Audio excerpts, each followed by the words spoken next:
What starts with a W and ends with a T? No, seriously, it does.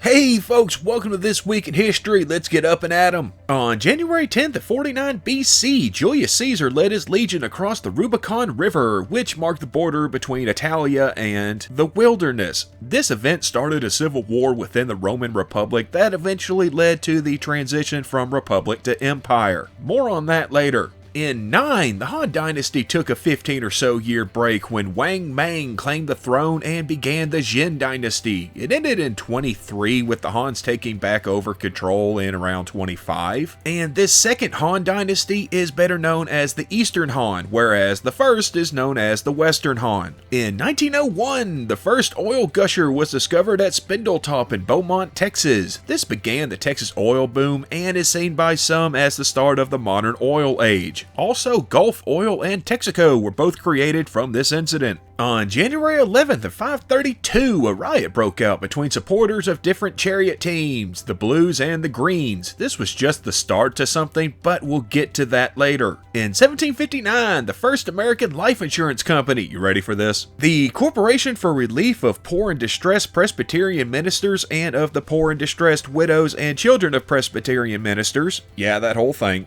was created in Philadelphia. On January 12th of 1554, Bayan Nuong was crowned King of Burma. He would go on to create the largest empire in the history of Southeast Asia. Plus, you gotta love that 90s rapper pose. And don't forget to give us a like, a subscribe if you haven't, and check out our links down in the description. You know that there was a molasses flood in Boston? We've got a video about it on our Patreon, I'm just saying. On January 13th of 532, the Nika Revolt fully broke out, a continuation from the previous day, and over the next few days it would escalate to the extent that another emperor was temporarily crowned before being killed, half the city was burned and or destroyed, and over 30,000 people died. Sports. In 1840, the steamship Lexington caught fire and sank off the coast of Long Island, killing 139 people. On January 15th, 1870, a political cartoon by Thomas Nast called A Live Jackass Kicking a Dead Lion was published in Harper's Weekly.